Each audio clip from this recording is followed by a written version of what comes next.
So today I'm going to be representing Newton's three laws of motion as my video project and presentation. And my name is Ornelas-Soto. Today is January 27th, 2021, and I am in Dr. Gray's first period physical science class. So for Newton's first law of motion,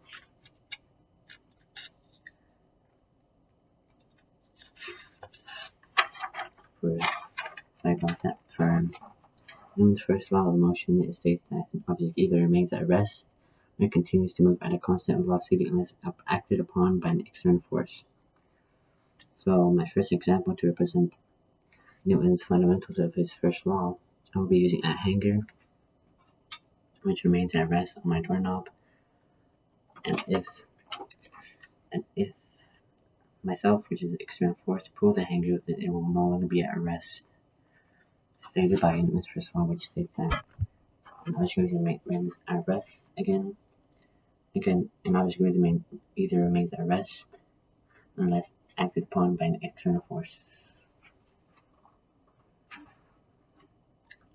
So here's the hanger, which remains at rest on the doorknob.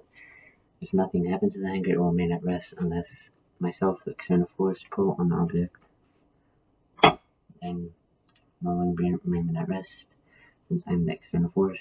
But if it stays in the room, it will remain at rest, and therefore there's my first example. For my second example,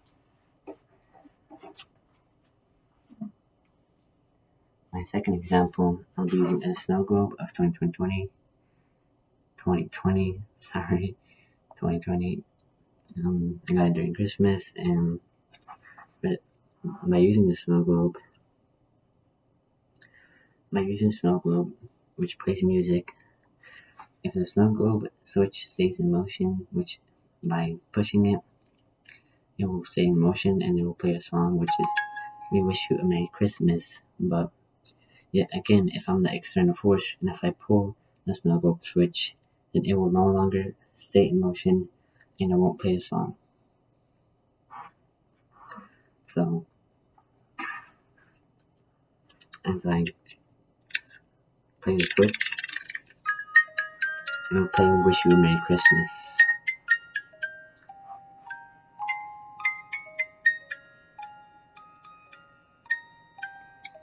It stays in motion until I pull it.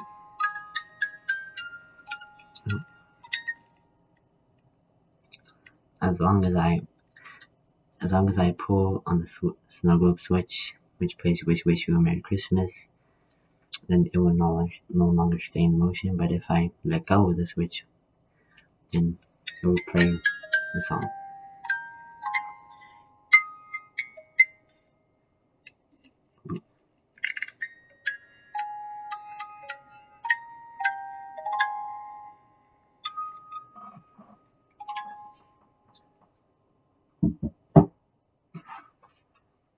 So those are my two examples of Newton's first law and my two representations. Here's my notebook, which takes my paragraphs and Newton's first law. For my second example, for Newton's second law, I will represent two examples. First, by stating Newton's second law, which is acceleration is produced when an unbalanced force acts on an object. The more force used, the more acceleration and momentum produced. But if there is more mass of an object, then more force will be needed, and the acceleration will be as stable as an object with less mass. An example to represent the second law would be a chair, which is right here. So if an unbalanced force, which is again myself, acts upon the chair, then the chair will accelerate till it stops, or till it reaches the end of my room. But if I apply a little amount of force as an unbalanced force, then the chair will have acceleration, but barely have any acceleration as I put my full force onto it. So here's the demonstration. I put my full amount of force, it will accelerate at a normal pace until it reaches the end of my floor.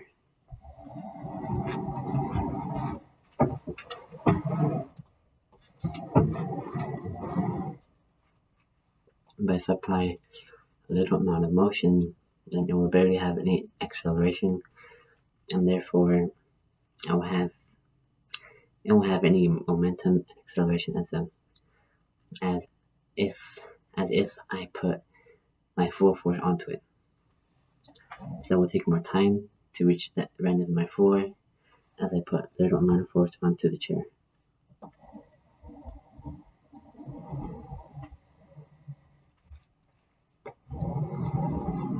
Now for my second example,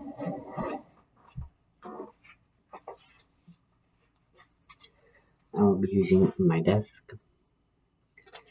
and if the unbalanced force, which is akin to myself, acts upon the chest, upon the desk, then it will accelerate. But as I stated in Newton's second law, Newton's second law in its fundamentals,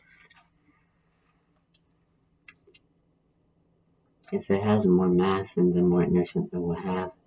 And inertia is a definition that the resistance of an object to any change in velocity. So if an object weighs more, the more mass it will have and the more inertia it will have, and therefore it will make it harder for the desk to accelerate and have a barely normal amount of acceleration. So my demonstration, apply my first force to it, and then barely accelerate at all.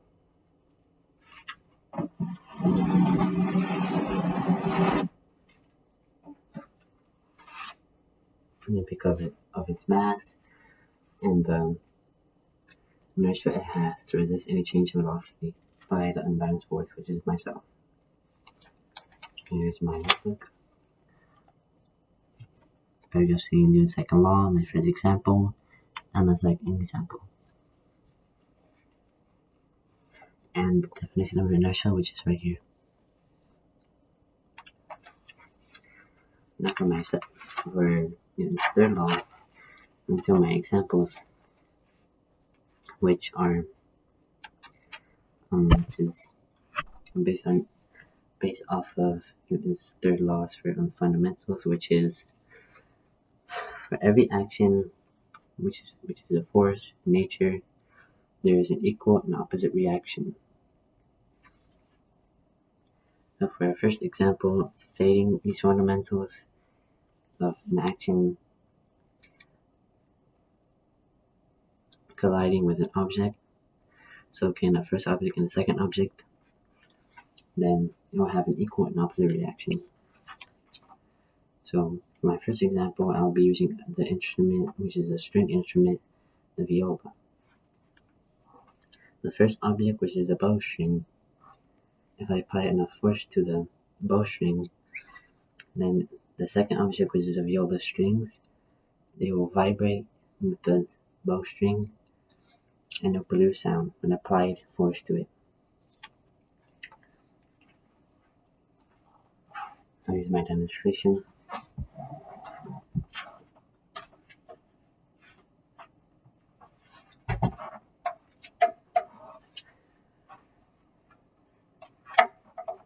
So here's the bowstring. This is the first object, so if I apply enough force as the action, then the second object was the viola string. And they'll produce sound based off me putting force on the bowstring, and they'll produce sound as an equal and opposite reaction.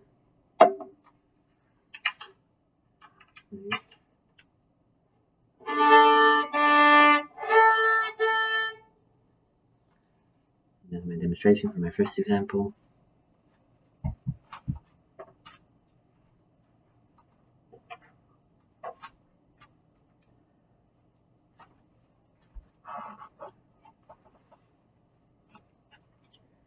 For my second example, in a notebook. This is Newton's first law and its fundamentals. This is my first example, and now I'm on to my second example. For my second example, I'll be jumping on the floor. So, if the action, which is me, and if I apply force to my feet by jumping up and down onto the floor, it will eventually cause a noise, which I'm on the second floor of my house. It will cause a noise downstairs. It will vibrate objects around me if I continue in a certain amount of time, and then in that certain amount of time, the equal and opposite reaction, which I just stated before, it will vibrate objects around me, produce noise downstairs, and it will taunt my feet as an equal and opposite reaction of me applying force to my feet as the action, which I'll do so now.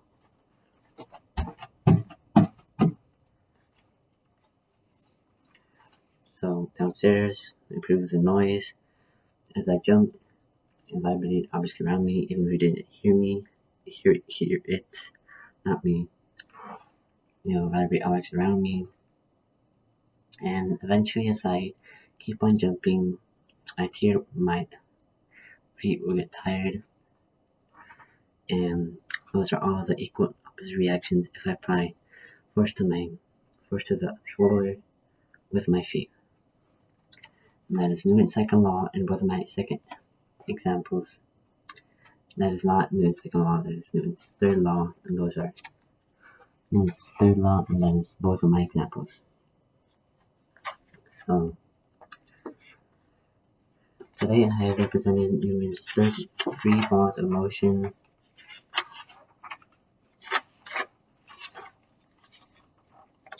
Today as my video project representation, I represented Newton's 3 laws of motion.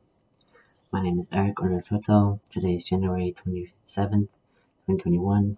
I am in Dr. Gray's first period physical science class, and this has been my physical science representation of Newton's 3 laws of motion.